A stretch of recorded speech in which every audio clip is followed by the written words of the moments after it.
Today, you can make a film on your phone, basically. What it really comes down to is a great story. And I think also when you find a story, the more personal connection you have with that, the better.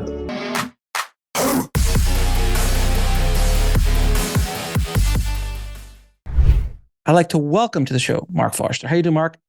I'm good. Thank you. And you, Alex? I'm very good, my friend. So my first question, we're going to jump right into it, is how did you get started in the business? I grew up in Switzerland in the mountains in Davos and, surrounded by just nature and not much. My parents didn't have a TV, and I always had to play outside to entertain myself versus being entertained. And that's sort of inspired me to become a storyteller. And the first time I saw a movie in a theater, I said, that's what I want to do. Now, how did you get involved with Monsters Ball? Because that was such an impactful and crazy movie. I made a movie called Everything Put Together, and that premiered in Sundance. And the writers saw that movie, and at the time, producers saw it, they all saw it, and they said I would be right for it. And they were trying to get the movie made for like 8 years.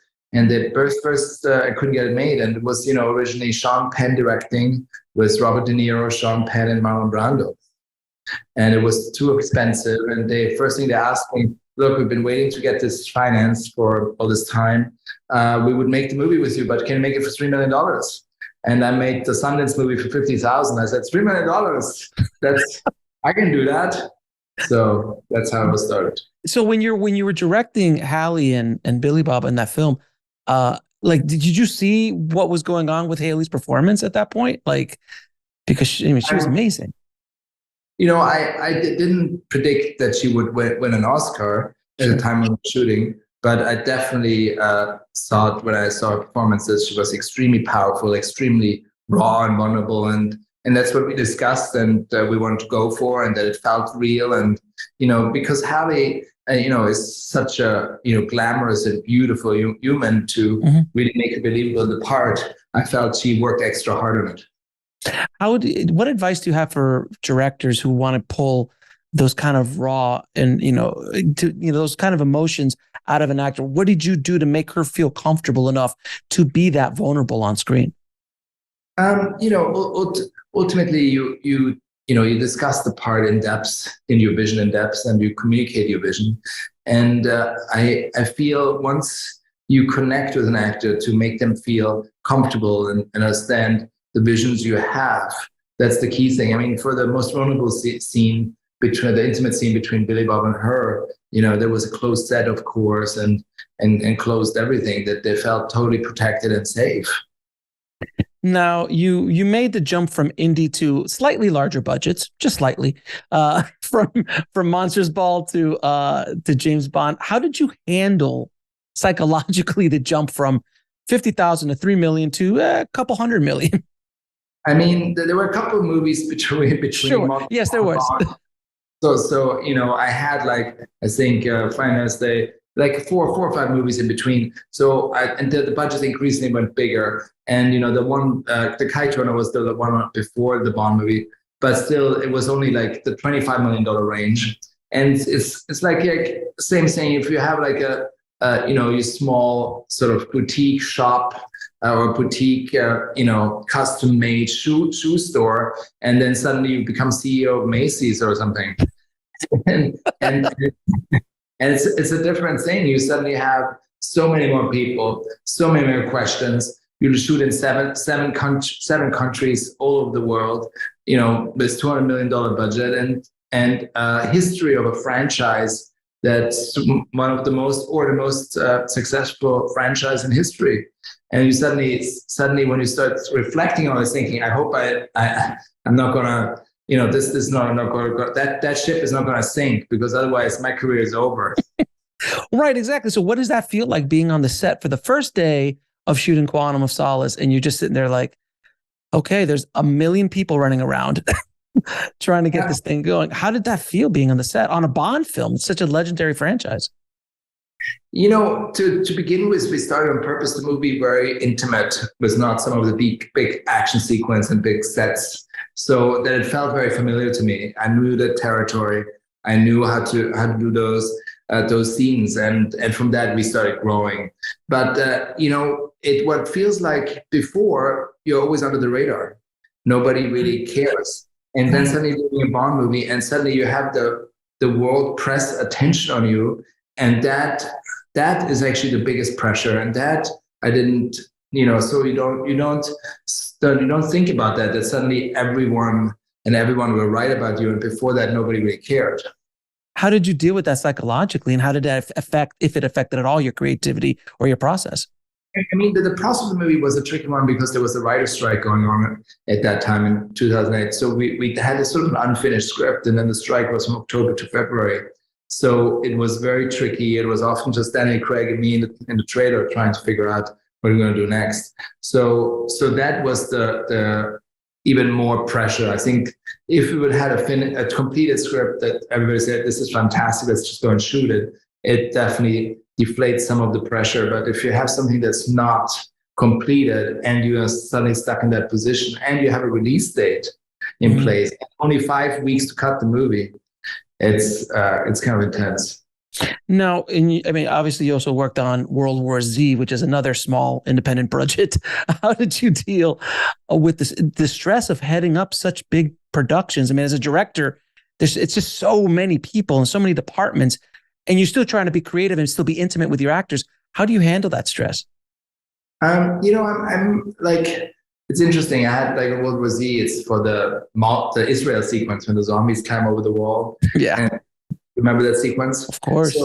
So when I drove in the morning, I had a driver drive me to set in Malta. We shot that in Malta. And we came to set and we pulled up. And he looked at 2,000 extras and helicopters in the air and buses and everything else going on. And my driver literally had an anxiety attack just looking at it. And then, not helpful. No, and it's like, wow, what are you doing today? And you just go out and you just have to focus, and you have to blend out all the chatter. Yeah, and I think that's one of the key things for a director in general. You have so many voices always in general, from the financiers, studio, actors, producers, whatever, that you really stick to your vision. When you hear the chatter, you take some stuff you like, but ultimately you have to stick to your vision. And I think it's part of the art in that, to be able to stay calm and blend it out. Now, as directors, there's always that day that you feel like the entire world's coming crashing down around you. I'm assuming you have that every day, but there's more than there's that one day on any production that you don't know how you're going to get through it. So what was that day on any of your productions, and how did you overcome it? I think, I would say when we're shooting Western China, the Kite Runner, our line producer forgot to, it was before digital, it was still, we're shooting a film, and our line producer forgot to order film. So we only had short ends left. Short ends of footage. So basically we're shooting these scenes, and there was a 6-minute dialogue scene, but only have like 2 minutes of film. So I couldn't tell the actor, we're gonna piecemeal this and just doing it in pieces. So the actors are playing 6 minutes of roles and acting their heart out, but there are only 2 minutes of film in it. So at the end, I knew there was no film in it. And then I basically, next time I just shoot the middle and then the end. But sometimes the actors didn't understand, why do you do so many takes? And they said, but we got it then, it was so great. But they weren't aware. And that was super stressful, is thinking you have these great performances, but you don't have them on film. And just telling them, we don't have any film in the camera right now, which is like wasn't the right thing to do. Now, on your new film, A Man Called Otto, which, by the way, I saw and I absolutely loved. There's such a beautiful film, and this newcomer, Tom Hanks, is fantastic, by the way. Real discovery. A real discovery, without question.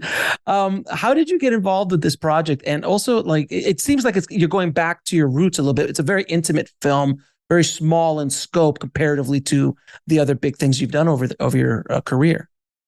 Yeah, I read the book and I was so touched and moved, and I laughed and I cried, and then I saw there was a Swedish version of the film, which I saw was good too. And then I thought, this movie, we have to make an American version out of this, because it's so, it's so funny, but it's also so touching and dark, and it's like both. But ultimately, it's a life-affirming film, and what I loved about it, it brings the neighborhood back together. And I think we are also divided these days, and I think that still at the end, this is, this, I always feel like it's one country. We all need to work together. And even though we have different point of views, and there's so many different characters on that street, which is so sweet. And I like the new neighbor, the Mexican family that moves in across the street, who she comes over and tries to do some with food. And I think food is one of those great things that we can literally all share, which definitely warms someone's heart. But she's so persistent, that neighbor, that her name is Mariana Trevino. She plays Marisol. That Otto's character, who Tom Hanks plays, just that ultimately can't, like, he just opens up. He can't take it anymore.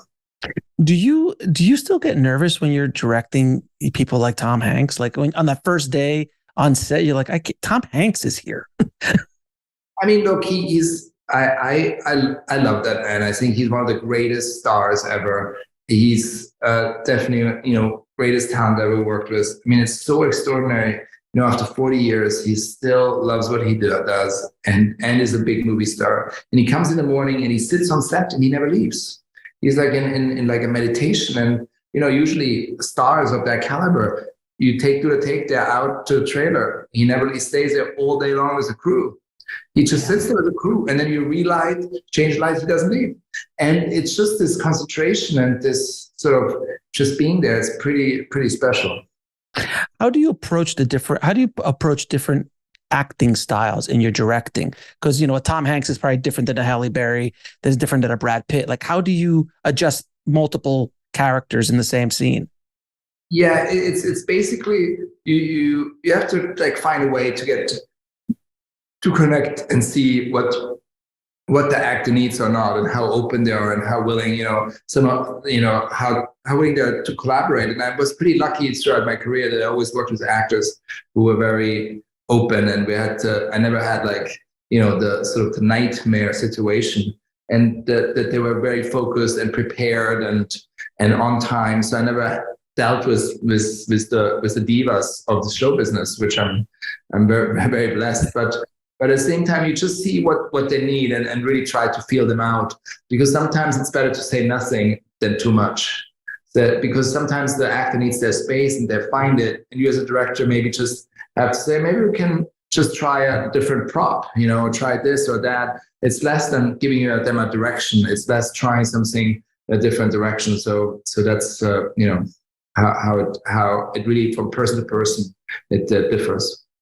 And how did you balance the darkness of this story with the humor? Because you did it so masterfully. Because you definitely touch upon very, very dark themes in this movie, but yet you're laughing and crying and dealing with those themes. It's a very fine balancing act you did. Yeah, it's a lot of it is in editing, because we obviously shot a little bit more here and there, but it's just finding this balance also between the flashbacks and present day.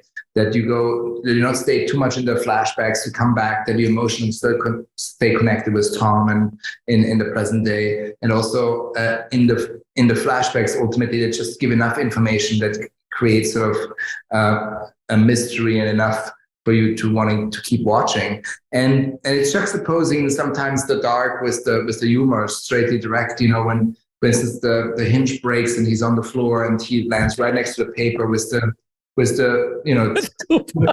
yes, 2 for $8, and then he says that. I mean, that takes you right back into the humor. Right, it's just so funny. Like what is like he's just did that, and he's like, nope, it's a good deal. I got to keep this. So beautiful. Now I'm going to ask you a few questions. I ask all my guests, Marc.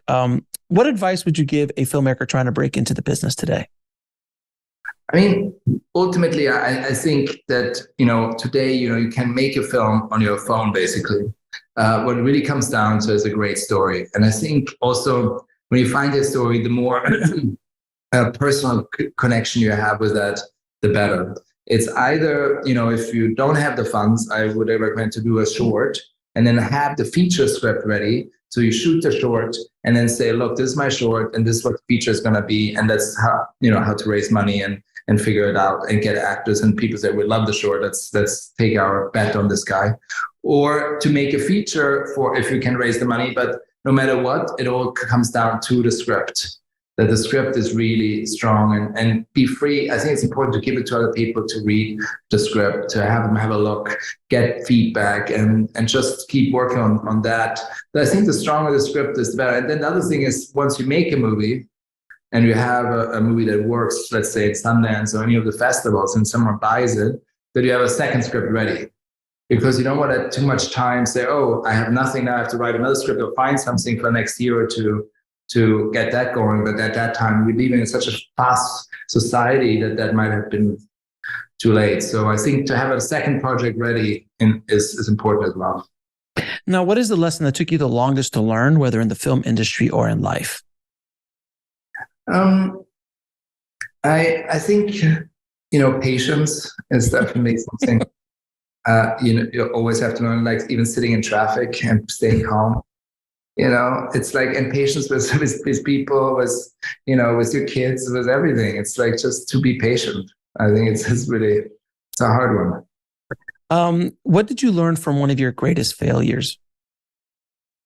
Yeah, they always say Silicon Valley is built on failures. I think failures are truly key for an artist, for anyone, because you learn from them. For instance, after Finding Neverland, I made a film called Stay. That wasn't Ryan Gosling, Naomi Watts, great cast, great Ewan McGregor, great cast, good actor. And the critics didn't love it, the audience didn't love it. It has found a little bit of a following throughout the years. But when I made that movie, I think, why didn't that movie work? And then out of that movie came Stranger Fiction, which also is sort of absurd and comedic. But that movie worked, and I was able to make that sort of absurdness in that movie emotional, and I wasn't able to do that in Stay, even though visually it's cool and compelling, but it ultimately didn't connect with people emotionally, and Stranger Fiction did. So then, and the hardest question of all, 3 of your favorite films of all time. 3 of my favorite films of all. I mean, it's a tricky one, I love a lot of the dead directors. I love Ingmar Bergman, Swedish director. I would say like Wild Strawberries of his. Yeah. I really, really enjoy. There's 3. That's a tough one. 3 today. I know it changes tomorrow, so it won't be on your tombstone. Don't worry. No, I like. I always. Loved the Marx Brothers Duck Soup. Oh, it's so good. It still holds. It still holds today. Yes. And I think Howard Hawks, Bringing Up Baby, is one of my favorites too. Because I just love how fast that dialogue goes and how she performs that. That's also one of my favorite films. And where can people watch A Man Called Otto? Hopefully they all will watch it in the theaters, because it's a movie that really you should experience in a theater. And it's one of those movies, people seem to come out for it. And it's something you want to experience together. You laugh and you cry, and you don't want that alone at home in front of TV. So right now it's still in the theaters for the next couple of weeks. So please go and support it. And very last question. I'd love to hear your opinion on this. As a filmmaker, we grew up loving movies at the theater, but that seems to be becoming more and more of an endangered species unless there's certain kind of films. What are your hopes for the future, my friend? Because it's tougher and tougher to get people at the theater nowadays. A Man Called Otto was the kind of movie Hollywood used to make. Yeah. And they don't make them very much anymore. And I run into a few people now and they said, we have hope again, because A Man Called Otto, it seems like people came out to see it, and we didn't think those kind of movies would still play in the theater. And I'm so glad they came and supported the movie. And I hope, that people will keep coming out for movies like that, because that will keep those movies alive, because the financiers, obviously in the studios, will not pay for a movie when no one shows up. And they very quickly have their algorithms. There so many people the decisions today are not being made anymore by the gut, by like the old studio heads or people. It's mainly made by algorithms and marketing. So can I market that movie? What's the algorithm on it? Can we sell it? And they run these numbers, and that's how it gets done mostly. Marc, it's a pleasure talking to you, my friend. Please keep up the fight. the good fight, my friend, and keep making the films you're making. I really appreciate it. Thank you so much, Alex. Have a good day. Take care. Thanks for watching. Click on one of the videos below to continue your journey, and don't forget to subscribe.